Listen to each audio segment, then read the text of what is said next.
Hello दोस्तों, कैसे हैं आप सब। उम्मीद है बहुत बढ़िया होंगे और घर में पढ़ाई लिखाई कर रहे होंगे। आज हम आपके लिए लेकर आए हैं हिस्ट्री क्लास 12 का मॉडल सेट नंबर 1। ठीक है, सामान्य निर्देश हैं क्या। सभी प्रश्नों के उत्तर अनिवार्य हैं। कुल 40 प्रश्न हैं और 40 ही अंक हैं इसमें। प्रत्येक प्रश्न के लिए 1 अंक निर्धारित किए गए हैं। प्रत्येक प्रश्न के 4 विकल्प दिए गए हैं। सही विकल्प का चयन कीजिए। गलत उत्तर के लिए कोई अंक नहीं काटे जाएंगे। तो ठीक है, शुरू करते हैं। क्वेश्चन नंबर 1 क्या है। मोहनजोदाड़ो की खोज किसने की। तो मोहनजोदाड़ो की खोज किसने की, आप सभी को पता है। मोहनजोदाड़ो की खोज जो की थी दयाराम साहिनी ने की थी।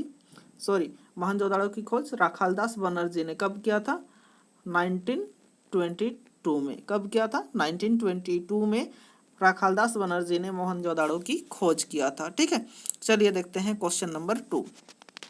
क्वेश्चन नंबर 2 क्या है। डॉकयार्ड यानी गोदीवाड़ा का अवशेष किस नगर से प्राप्त हुआ। तो गोदीवाड़ा का जो अवशेष प्राप्त हुआ वो आपका लोथल। ठीक है, और आपको बता दूं लोथल का जो खोज किया था वो था R.S. दास ने।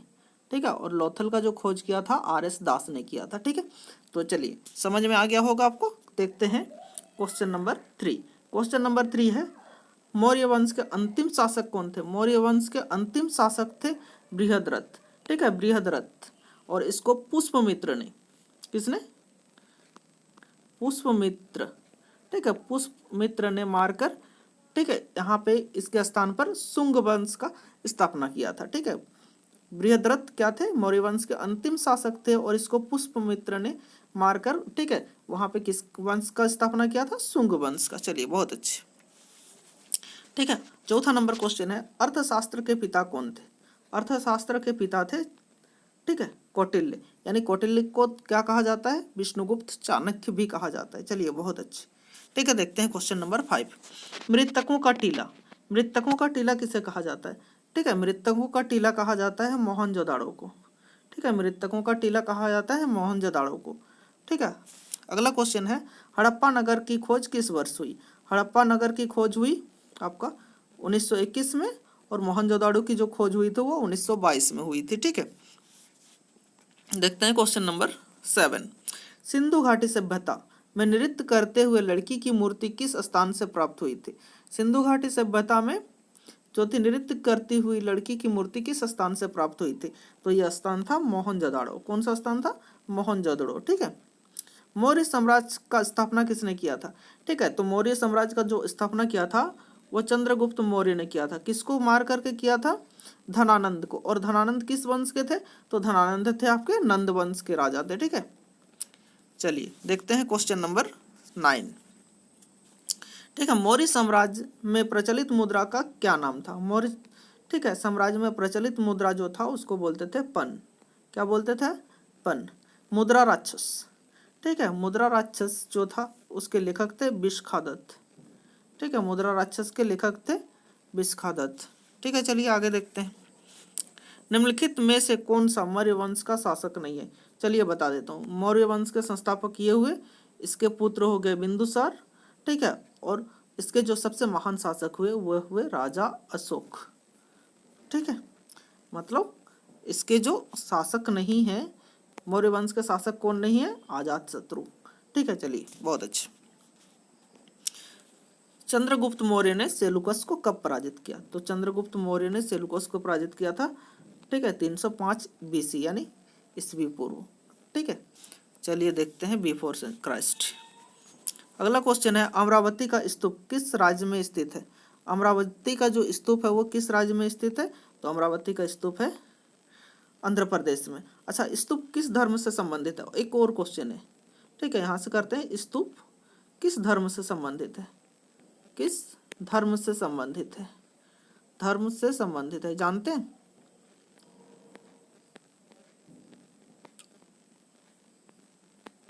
स्तूप किस धर्म से संबंधित है, चलिए बताइए जल्दी। तो स्तूप जो है वो बौद्ध धर्म से संबंधित है। किस धर्म से, बौद्ध धर्म से। ठीक है, स्तूप जो है वो बौद्ध धर्म से संबंधित है। चलिए बहुत अच्छे। Question number 14। बुद्ध के पूर्व जन्म की कथाएं। बुद्ध के पूर्व जन्म की कथाएं निम्नलिखित में से किससे संकलित है। तो पूर्व जन्म की जो कथाएं हैं वो है जातक से। ठीक है, जातक कथा से संकलित है। भोपाल की किस बेगम ने सांची के स्तूप के संरक्षण में योगदान दिया? तो शाहजहां बेगम और सुल्तान जहां बेगम ने, यानी इसका ऑप्शन डी सही है। बुद्ध का बचपन का क्या नाम था? बुद्ध के बचपन का जो नाम था वो था क्या? सिद्धार्थ। ठीक है, चलिए चलते हैं आगे। क्वेश्चन नंबर 17, महावीर का जन्म कहाँ हुआ था? वैशाली में।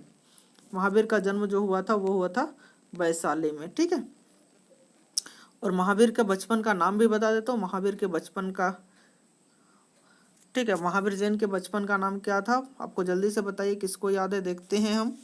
महावीर का जो बचपन का नाम था, इससे पिछले वाले क्वेश्चन में था, वही मैं देख रहा था। इसके बचपन का जो नाम था वो था वर्धमान स्वामी। क्या नाम था? वर्धमान स्वामी। ठीक है, इसके बचपन का नाम होता है वर्धमान स्वामी, और बाद में ये क्या 24वें तीर्थंकर बने ना। ठीक है, चलिए क्वेश्चन नंबर 18, जैन समुदाय में प्रथम विभाजन के श्वेतांबर संप्रदाय के संस्थापक थे। जैन धर्म के प्रथम विभाजन के श्वेतांबर संप्रदाय के संस्थापक कौन थे? तो श्वेतांबर के जो संस्थापक थे वो शूलभद्र थे। ठीक है, और दिगंबर के जो संस्थापक थे वो भद्रबाहु थे। ठीक है, यानी इस क्वेश्चन का जो सही आंसर है वो क्या है?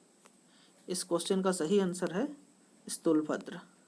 ठीक है, चलिए स्तूप संबंधित है निम्न में से। अभी बताया था स्तूप किससे संबंधित है? बौद्ध से। ठीक है, क्वेश्चन नंबर 20, क्वेश्चन नंबर 20 क्या है? कुंडल वन कश्मीर में चतुर्थ बौद्ध संगीत किस शासक के काल में हुआ था? तो ये जो किस शासक के काल में हुआ था, इसका सही आंसर है कनिष्क। ठीक है, बौद्ध धर्म को, ठीक है, अगर अशोक के बाद किसी ने सबसे ज्यादा संरक्षित किया था वो थे कनिष्क। ठीक है, देखते हैं क्वेश्चन नंबर नेक्स्ट। सूफी परंपरा में पीर से क्या अर्थ है? सूफी परंपरा में जो है वो पीर से क्या अर्थ है? तो पीर से जो अर्थ है वो है गुरु। पीर से जो अर्थ है वो क्या है? गुरु। ठीक है, भक्ति एवं सूफी आंदोलन के संतों का योगदान था किसमें? भक्ति एवं सूफी आंदोलन के संतों का योगदान था धार्मिक सद्भाव में। ठीक है, चलिए देखते हैं भक्ति आंदोलन भारत के किस क्षेत्र से प्रारंभ हुआ था? तो भक्ति आंदोलन भारत के दक्षिण भाग से प्रारंभ हुआ था। किस भाग से प्रारंभ हुआ था? दक्षिण से। ठीक है, चलिए कीर्तन को प्रारंभ करने वाले संत का क्या नाम था? तो कीर्तन को प्रारंभ करने वाले संत का नाम था, ठीक है, चैतन्य महाप्रभु। रामानुज कौन थे? महानतम गणितज्ञ थे। ठीक है, कबीर कौन थे? वो एक महान कवि थे, और मीरा क्या था? महान कृष्ण भक्त थी। चलिए, ठीक है, देखते हैं क्वेश्चन नंबर नेक्स्ट क्या था? निजामुद्दीन औलिया किस सूफी सिलसिले से संबंधित थे? निजामुद्दीन जो औलिया थे वो किस, ठीक है, सूफी सिलसिले से संबंधित थे? तो वो थे चिश्ती।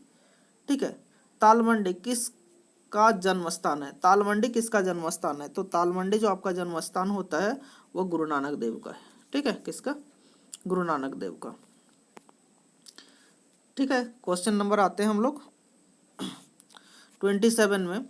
किस काल में प्रशासन ने न्यायकर व्यवस्था एवं आयकर व्यवस्था प्रचलित की? तो विजयनगर काल में। किसमें? विजयनगर काल में। 1565 ईस्वी में कौन सा प्रसिद्ध युद्ध हुआ? तो 1565 ईस्वी में जो युद्ध हुआ था, कौन सा प्रसिद्ध युद्ध हुआ था? ठीक है, तो किसको याद है देखते हैं। चलिए, तो यहाँ पे जो एक प्रसिद्ध युद्ध हुआ था वो था तालिकट युद्ध हुआ था। ठीक है, विजयनगर की स्थापना कब हुई थी? विजयनगर की स्थापना जो हुई थी वो थी आपकी 1336 ईस्वी में विजयनगर। और इसकी स्थापना किसने किया था? हरिहर और बुक्का। विजयनगर राज्य की स्थापना करने का हाथ किसको है? हरिहर और बुक्का को। ठीक है, कृष्णदेव राय किस राज्य के राजा थे?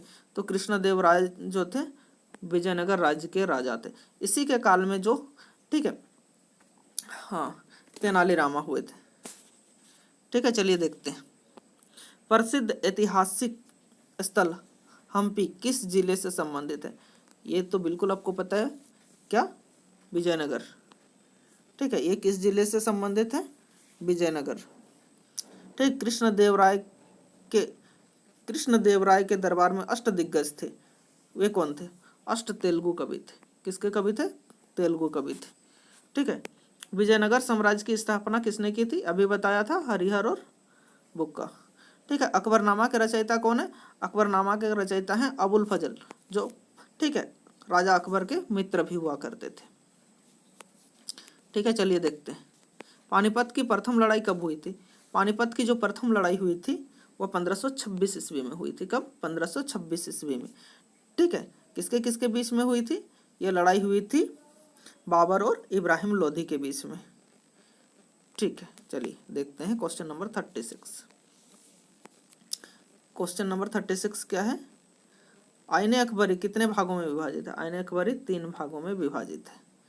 ठीक है, अकबर का वित्त मंत्री कौन था? अकबर का वित्त मंत्री जो थे वो टोडरमल थे। ठीक है, चलिए देखते हैं क्वेश्चन नंबर इसके बाद 38। तंबाकू पर किस शासक ने प्रतिबंध लगाया? तो तंबाकू पर प्रतिबंध लगाने वाले शासक थे जहांगीर। ठीक है, क्वेश्चन नंबर 39। मुगल काल में सर्वाधिक उपजाऊ भूमि को क्या कहा जाता था? तो सर्वाधिक जो उपजाऊ भूमि थी उसको पोलज कहा जाता था। ठीक है, पोलज। मुगल काल में साम्राज्य की आय का सर्वाधिक महत्वपूर्ण साधन क्या था? तो वहाँ पे उस समय का भू राजस्व था, जिसको उस समय क्या कहा जाता था? खीराज। तो इस तरह से आपके फर्स्ट सेट हिस्ट्री के सभी क्वेश्चन हुए, यानी 40 क्वेश्चन कर दिया गया। ठीक है, अगर आपको वीडियो अच्छा लगा हो तो वीडियो को लाइक करें, शेयर करें, और अगर चैनल में प्रथम बार आए हैं यानी पहली बार आए हैं तो चैनल को सब्सक्राइब करें। वीडियो पूरा देखने के लिए आपका धन्यवाद।